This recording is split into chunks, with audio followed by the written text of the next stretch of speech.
Hi guys! Kumusta po kayong lahat? So ayan guys, maraming salamat po pala sa walang sawang pagsubaybay sa ating daily love reading, and kung ikaw ay bago pa lang sa ating channel, mag-subscribe na po kayo.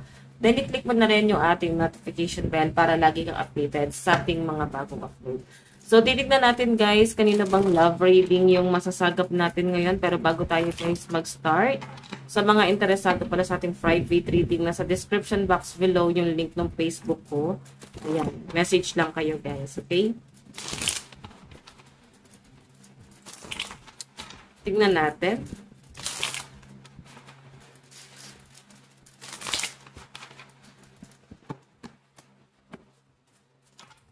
Okay, tignan natin. Kanina tong love reading, spirit guide. Meron tayong quality time. So, I think, yung iba sa inyo, ito yung inaantay nyo. Yung magkaroon siya ng time sa inyo, or bumawi man lang siya sa inyo. Yung kahit paano guys, mag-effort naman siya. Okay? So, mararamdaman mo kasi, dito sa relasyon na to, parang ginagamit ka niya. Sabihin na natin guys na gano'n, na talagang may panggagamit na nangyayari dito. And, possible guys na, yun na nga, may panggagamit na, wala pa siyang time. So, mararamdaman mo, parang ang dami niyang tinatago din sa inyo, guys. Okay, sige, titignan pa natin. Quality time. So, I think ito lang din yung dinedemand mo sa kanya. Magkaroon man lang siya, guys, ng time sa inyo. So, parang ano bang meron sa atin? Ano ba yung title natin? Mga ganong senaryo. So, I think yung iba sa inyo, makakapag-isip-isip na kayo na unti-unti na mag-detach dito sa taong to. Parang hindi na worth it, no? Kahit na parang kasama niyo pa siya, or sabihin natin guys, nahiwalay na, parang nandun na sa healing. Mas pinipili niyo guys na mag-move on. Tignan pa natin. Kanina itong love reading, spirit guide. Meron tayong 2-on-1. So yan guys, possible na parang pinagsabay kayo. Meron kang kasabay dito sa relasyon na to, and nagkaroon guys ng confrontation, no? Matindi yung nakikita kong pagtatalo nangyari dito, and I think nadamay na rin, no? Or parang nakompronta mo na rin yung other person na involved dito sa relasyon nyo ng person mo. Yun, no? May gulo ako nakikita rito. So, pwede nangyari na siya sa past, or mangyayari pa lang, guys. So, may nakikita ako dito na parang hindi nakapagtimpe. So, nandun yung parang pagtatalo, nandun yung galit na parang naibuhos nyo na yung galit. Okay. Tignan pa natin. Kanina tong love reading. Okay. Kanina tong love reading.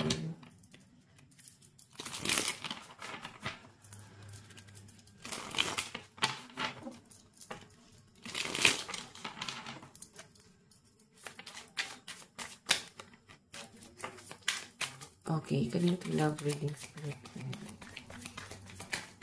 So, meron tayong the pants. Naku, parang napagchichismisan pa kayo guys, no? Ginagawa kayong pulutan ngayon sa chismisan, or nag-trending ba kayo? Kasi pwedeng ang daming nakakilala sa inyo ng person mo. Pwedeng ang daming na-amiss sa pagsasama nyo. Ang daming nagulat, ang daming nabigla na ganito yung nangyari, na nagkaroon ng cheating or may confrontation na nangyari.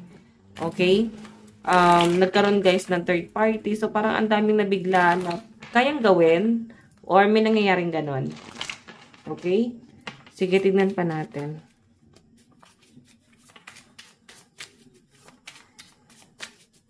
Kanina itong love reading. Meron tayong The Bachelor. So, may tsura tong person mo, no? Nakikita ko rito na parang ngayon niya nare-realize. I think nung nawala ka sa buhay niya, may nare-realize tong taong to, no? Medyo nagiging lang siya, emperor doon sa sitwasyon na meron kayo ngayon. Emperor lang siya kasi ayaw niyang maramdaman mo na parang may pagsisisi. Pwedeng hindi pa nga siya, guys, talaga nakikipag-communicate. Nandun yung parang nakikipagmatigasan. And yung pinapakita sa akin dito, guys, ayan. Okay, ayan. Yun yung nakikita ko rito. mataas pa rin yung pride nitong taong to. Pero, alam nyo guys, marami itong na-realize. Namimiss ka rin nito, and gusto niyang bumawi sa inyo. So, yun nga lang guys, ang laki ng issue na nangyari. And yung kahihiyan, pwede yun din yung iniisip mo. Okay? Masyado nang nakakahiya kung babalikan pa. Isa pa rito guys, parang yung family, no? Apektado na rin guys yung kanya-kanyang pamilya. And parang iniisip mo na rin dito na maguguluhan na yung mga tao. So, 'di ba? Parang maguguluhan na yung mga tao na nakakilala sa inyo and yung family mo. So, pwedeng sa inyo guys yung balik na parang ano, ang tanga mo, binalikan mo na naman, parang ganon, eto ka na naman, nagpapakamartil ka na naman. So, parang ganon, I think yun yung mga iniisip mo. Pero doon sa point na parang may pag-aalinlangan ka pa rin, no? Like, nag-hesitate ka pa nga rin na nandun yung desire mo na parang gusto mo pa siyang balikan, pero parang ayaw mo na. So, may mga hesitation na nangyayari dito, guys. So, titignan pa natin. Kanina to love reading. Diba? Ay, no, possessive. Alam nyo guys, ang problema sa person mo, masyado siyang controlling. Siya talaga yung nagiging mahigpit sa pagsasama yung dalawa. And dahil nga ganito siya, hindi mo naisip na pwede niyang gawin sa inyo. Kasi nga, ganito eh. Yung pala guys, magaling lang talaga siya magpanggap. No? So, kung yung tatanungin nyo guys, parang hindi na worth it na ayusin pa itong relasyon na to. Kasi nagsimula na kayo guys sa madaming issue. Nagsimula na sa cheating. Nandun sa point na ikaw pa yung pinagdududahan, ikaw pa yung pinagsisilosan, tapos siya naman pala yung gumagawa nun. So, medyo, hindi ka sa ginagawang option ng person mo. Ang pinapakita sa akin dito guys, takot siyang mawala ka din. So, pwedeng kung nagkakaroon ng cheating is parang vision niya lang din talaga yon, pero babalik at babalik sa inyo. Okay, babalik at babalik pa rin sa inyo kahit na may mga ganito. So, guys, parang di na to worth it. Okay, titignan natin. So, posible guys na parang napapaginipan nyo pa yung isa't isa, no? Napapaginipan mo yung person mo kasi inisip-isip ka niya bago siya matulog. Okay, no? Hopeless romantic. So, ngayon guys, parang nawawala na ng pag-asa to. And pwedeng din natin sila guys nagiging okay. I think mas pinili niya yung third party. And hindi na sila guys talaga nagiging maayos, no? Nung person na pinili niya. And ngayon parang ayan, nagiging hopeless romantic na siya rito. And ikaw yung nagiging option niya ngayon, no? Parang ang dating guys, kaya mo pa rin siya tanggapin kahit na parang basuran na siya. Ganon, parang kahit nakakahiya na, kahit may mga taong wala nang nagtitiwala din sa taong to.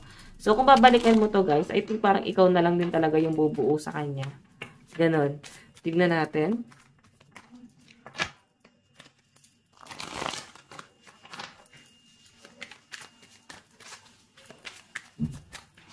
Okay, kanya itong love reading. So, proposal. Ayan, no?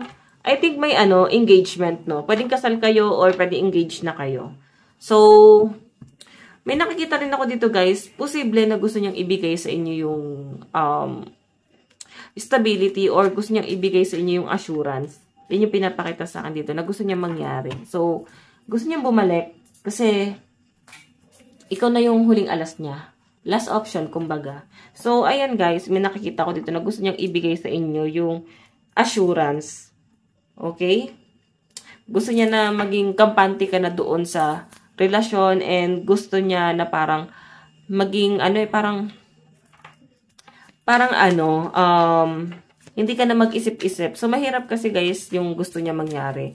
Kahit anong gusto niya mangyari, na ganito, mag-iisip at mag-iisip ka kasi may mga issue na nga kayo before. So, kagaya nga nasabi ko kanina, parang hindi na to worth it kasi sa'yo, magiging toxic na, no? Kasi lagi mong iisipin yung ginawa niya sa inyo. So, kahit ibigay niya pa rito, kahit bumawi pa siya dyan, guys, gusto niyang ibigay sa inyo yung security, gusto kanyang bigyan ng assurance, gusto niyang ibigay pa sa inyo, guys, yung mga star. Diba? Parang kahit ibigay niya pa yon, parang ang hirap na sa side mo na magtiwala sa taong to. Okay? Tignan pa natin.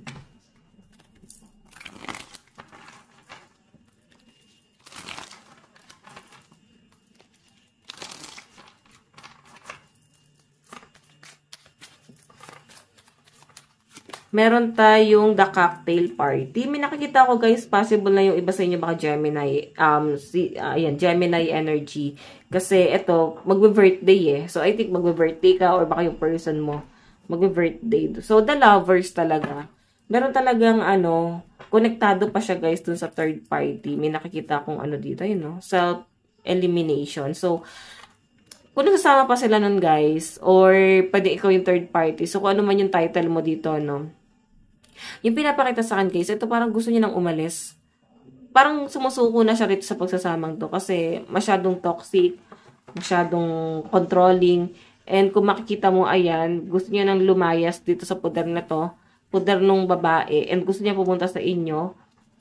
Alam mo yun, ginagawa niyang bola yung sarili niya. Gusto niya yung pinagpapasapasahan siya, no? Okay. Tignan pa natin. So, may nakikita ko dito guys, celebration. I think, namimiss ka ng person mo. Nandun rin sa point na naalala niya rin siguro yung birthday mo or pwedeng may ganap sa inyo, party, monthsary, anniversary, ganun. Meron tayong 5 of Rings, insecure. So, yung pinapakita sa akin dito guys, parang ang laki ng insecurity nitong taon to kung bakit siya nakakagawa ng gano'n, no? Na nag-cheat siya. Kasi ang laki ng insecurity niya sa sarili niya. Hindi siya, guys, nakukontento or pwede nahawa siya sa ibang tao. Okay? Nahawa siya sa ibang tao na paano ba? Like, kasi mga nakakasalamuhan niya eh. Pwedeng sa environment din niya, no? Na parang may mga cheating din. Pwedeng mga kaibigan niya. Ganon din yung ginagawa. So, nahawa siya. Okay? Natatempt din talaga siya. Tignan pa natin. Meron tayong Knight of Flutes, the hopeless romantic. So siya to guys, no? Siya yung tipo ng tao na parang kung sino-sino na lang din talaga yung parang kinakabit niya. Kung sino-sino na lang din yun. Parang nagiging babae niya. Na hindi man lang guys magpili. Or kung sino-sino nagiging lalaki niya. Hindi man lang siya guys pumili ng maayos-ayos. So, pwedeng nakita mo na and parang kalait-lait talaga yung ipinalit sa inyo. So, kaya siguro yun yung lumalabas dito sa card na hindi ka man lang namili. Okay? So, tignan natin.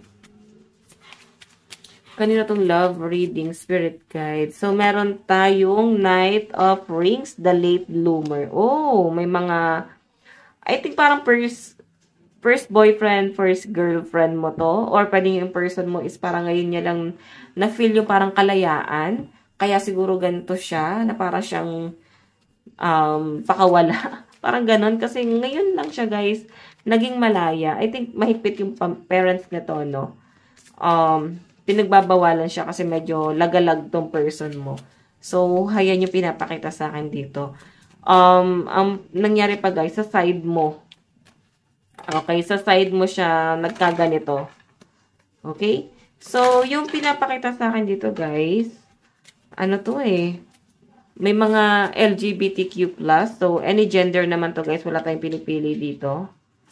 Okay? As long as nakaka-relate ka, no? So, ayan, guys. Since general reading lang naman yung reading natin, kunin mo lang kung saan ka nakaka-resonate and itapon mo na yung hindi. Okay? General to at wag na kayong magalit pa dyan sa comment section. Pag hindi nakarelate. So, ayan. Titignan pa natin guys ano yung ipapakita dito. Malakas yung water sign dito, no? Cancer, Pisces, Scorpio, Aquarius, Gemini, Libra. Okay. So, tignan pa natin. So, mararamdaman mo parang bakit parang ngayon lang siya nagbibinata, parang ganun, piling binata, piling dalaga. Kasi nga guys, yung parents niya, no, parang nagkaroon na kayo ng pamilya, or pwede nagpaplano na kayong magpamilya, pero nakikita mo sa kanya guys, wala siyang plano pagdating sa sarili niya. Pero nakikita mo ha, gusto niya bumalik sa inyo kasi ganun siya ka-immature. Ganun siya guys, hindi niya pinagpaplanuhan yung mga ginagawa niya sa buhay niya. Parang padalos-dalos siya ng mga desisyon. Okay, tapos parang pag nag-fail dun sa isa na yon, pupunta naman sa inyo. Alam mo yon. Tignan natin. Additional message. Meron tayong imagine. So, itong person na to guys, naiisip ka nito ngayon. Oo, inisip-isip ka niya ngayon. And yung malinaw na pinapakita sa akin dyan. parang namimiss ka rin niya, and yung mga naiisip niya sa inyo guys is yung mga magagandang memories niyo together. Okay, yun yung pinapakita dyan. Okay, tignan pa natin. Meron tayong party in your heart. Diba sabi ko sa inyo, mukhang meron siya naaalalang party dito or celebration na paparating. And na-excite itong taong to. I think magkikita kasi kayo dyan sa celebration na yan. Or pwedeng reunion. Magkikita kasi kayo. Kaya parang na-excite itong taong to na magtagpo ulit yung landas niyong dalawa. Okay, so tignan natin. Additional message. Meron tayong stand up for yourself. So, ilang na ilang, iritang-irita ka sa taong to. Ayan o, may pagtatagpo talaga. At once na makita mo siya guys, galit na galit, iritang-irita ka sa kanya. And hindi mo siya gustong makita talaga. No? Masama ang loob mo sa taong to. Okay, so I think guys, meron ka talagang matinding pinanguhugutan. Parang itong nababasa natin dito is basic lang sa mga pinagagawa niya sa inyo. I think mas marami pa dyan yung nagawa niya, no? Kaya ganito na lang din yung nagiging galit mo sa taong yan. So, tignan pa natin, additional message. Ano pa yung ipapakita rito, Spirit Guide? Meron tayong stop complaining. So, yun o, ang dami niya guys, explain. Kukontakin ka nito, pero ito yung reaction mo. Parang wala na akong pakialam sa mga gusto mong i-explain dyan. Nangyari na, nakita ko na, alam ko na yung nangyari. Hindi ka na ako magbubulag-bulagan. So, parang ganon, hindi ka na magbubulag-bulagan pa rito. Kasi nakita mo at nalaman mo na. So, ba't pa siya nag-explain? So, I think guys, aamin na rin siya, no? Kalauna, naaminin niya na rin talaga yung mga nagawa niya. Kasi, nakikita niya na parang wala ka rin namang, parang di mo na rin naman na gusto na maayos pa to. So, parang aaminin na rin niya. Parang yun na yung huling alas niya para tanggapin mo siya. Once na, parang, pag ba inamin ko, tatanggapin mo ba ako? Parang ganon. So, lalo ka lang naiirita at naiinis sa mga naririnig mo sa kanya. Okay, yun yung pinapakita dyan. So, tignan pa natin. Meron tayong say it 3 times, I don't care. Diba? Wala ka nang pakialam sa taong to, guys. Pero siya tong habol na habol sa inyo. Okay, siya tong hahabol-habol sa inyo at sa totoo lang guys, wala ka nang nararamdaman. Nag-hesitate ka lang kasi may nag-uugnay pa rin sa inyong dalawa, and I think yun na lang din yung parang pinanghihinayangan mo. Kung ano yung nag-uugnay sa inyong dalawa ngayon, okay? So, tignan pa natin additional message. Ano po yung ipapakita nito, Spirit Guide? Okay. So, meron tayong box with the pillow.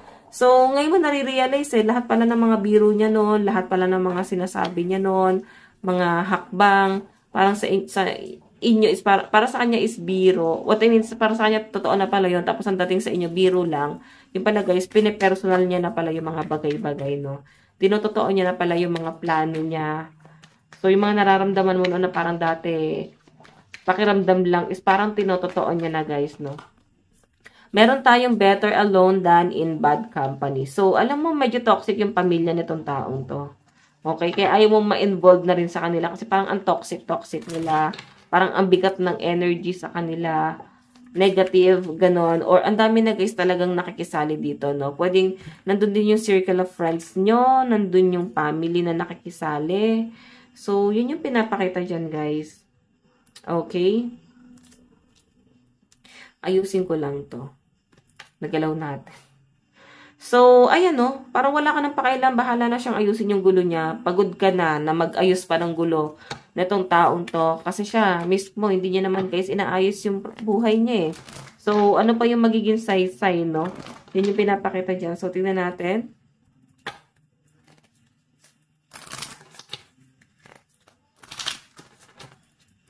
Tingnan pa natin.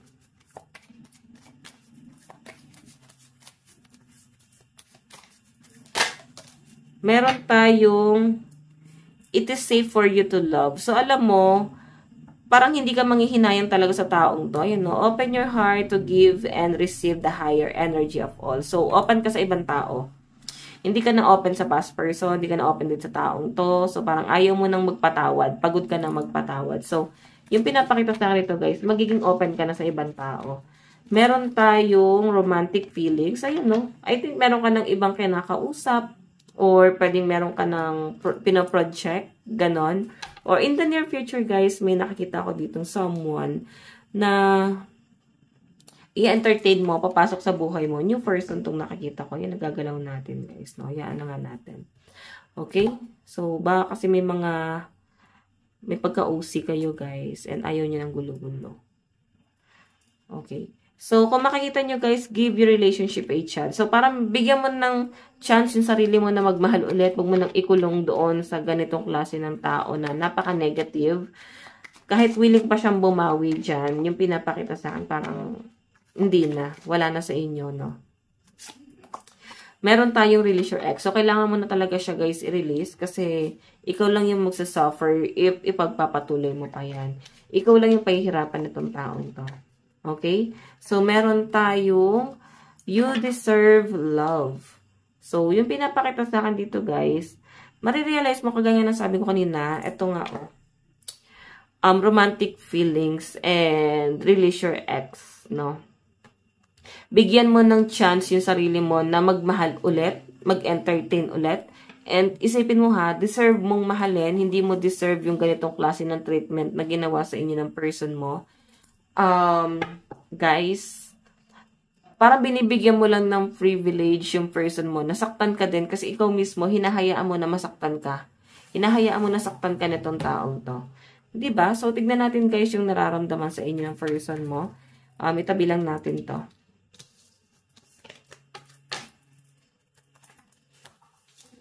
Tatabi ko lang to guys.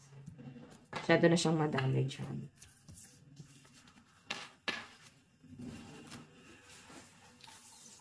Okay.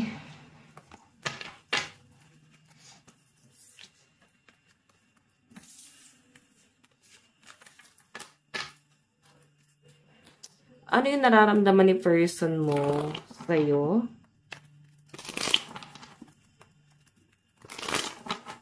Nararamdaman niya sa'yo ngayon? Meron tayong emotional stability. So, nag-worry din yung person mo pagdating sa stability.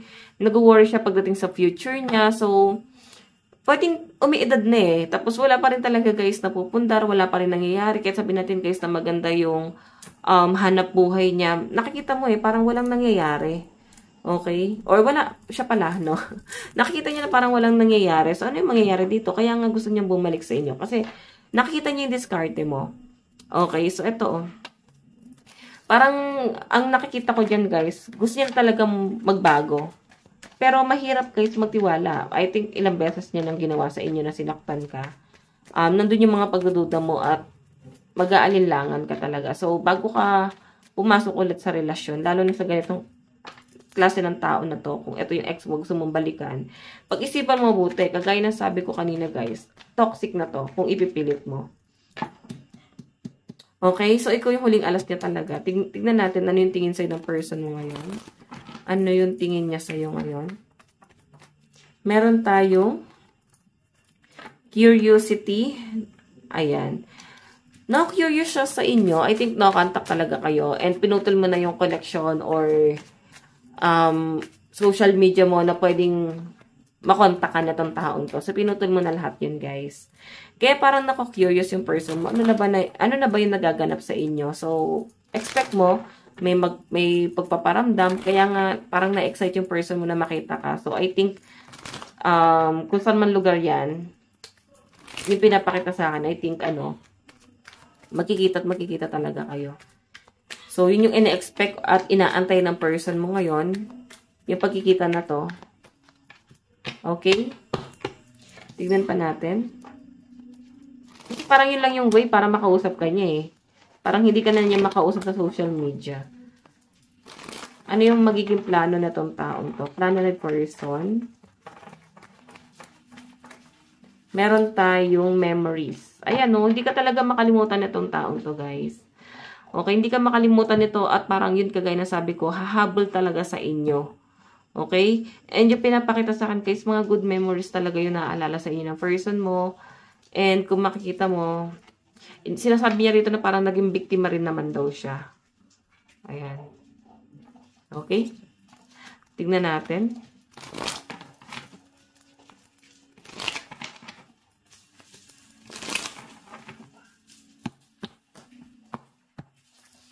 Tingnan natin ano naman yung outcome. So, saan ba siya naging victim?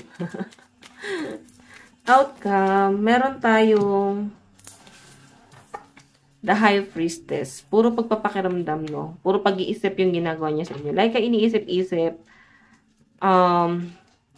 ini-imagine, ganun yung pinapakita sa akin dito. And, nilalakasan yung pakiramdam niya. I think nagpapareading rin itong person mo. Naniniwala rin ata sa mga reader, no? Reading, ayan. Yun yung pinapakita sa akin dito. So, tingnan natin yung zodiac sign sa side ni person.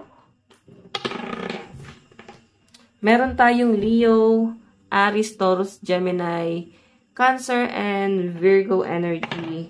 Meron tayong Cancer, Gemini, Aries, Taurus, Virgo, and Leo. No? Parang naulit lang yung zodiac sign. Pero tignan pa natin. So, side ni person, meron tayong Capricorn, Sagittarius, Leo, Taurus, Aries, and Virgo energy. Okay? Tignan naman natin, guys, sa side mo. Ano yung nararamdaman mo sa person na to? Nararamdaman mo? Ay, na choices. Ramdam mo parang option ka lang niya.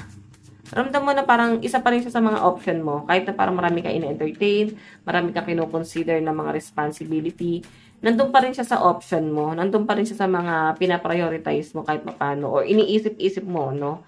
So, I think hindi naman para sa love, pero bumabalik talaga sa araw-araw na ginawa ng Diyos sa inyo, guys. Lagi siyang kasama dun sa mga iniisip at iniintindi mo pa. Diba? Tignan natin sa water sign, malakas sa energy mo, no? Cancer, Pisces, Scorpio. So, tignan natin ano naman yung tingin ni person sa'yo. Okay, tingin mo pala sa person mo, sorry. Tingin mo sa person mo. Balance. Naninimbang ka talaga dito, no? Meron ka tinitimbang. May something ka sa kanya na parang nagpapa-hold back sa'yo. Pero inisip mo yung mga issue nyo. So, siguro tama yun. Timbangin mo pa rin yung sitwasyon and huwag mo ialis sa sarili mo or sa isip mo na magduda, no? Lalo na at nasaktan ka nitong taong to. So, Libra energy sa side mo. Kasi balance yung energy. So, tignan pa natin. Ano naman yung okay, plano mo. Ano yung plano mo? Tignan mo, memories. Iniisip-isip mo rin siya, guys. Iniisip-isip mo rin siya. And sa ginagawa niya, guys, na parang paghahabol, pagmamakaawa, sa ginagawa niya parang nakakaawa siya ngayon, lalo kang nai-inspire and parang feeling mo panalo ka. Nanalo ka sa battle niyong dalawa. And hindi naman parang sinusumpa mo siya na deserve mo mangyari sa iyan. Parang deserve mo yan, no? Kasi sinaktan mo ko, niloko mo ko. Pero kasi guys, iba yung pakiramdam na parang feeling na nakabawi, no? And I think parang okay na sa'yo yun. And parang dahil nga nalalaman mo, parang pinatawad mo na rin. Wala na rin sa'yo, no? And hindi naman ibig sabihin ng pinatawad is babalikan mo pa. Okay? Or papasukin mo sa buhay mo. Kasi nandun yung mga pag-hesitate mo pa rin. Outcome, meron tayong Three of Gems collaboration. Okay, so I think nakakatulong din yung advice ng mga friends, family, para makarecover ka. And I think guys, talagang nakaka-move on ka. Zodiac sign sa side mo. Okay, meron tayong Scorpio, Libra, Sagittarius, Aquarius, Gemini, Pisces, and Cancer.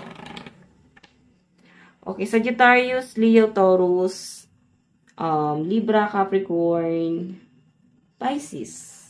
Side mo yan, guys.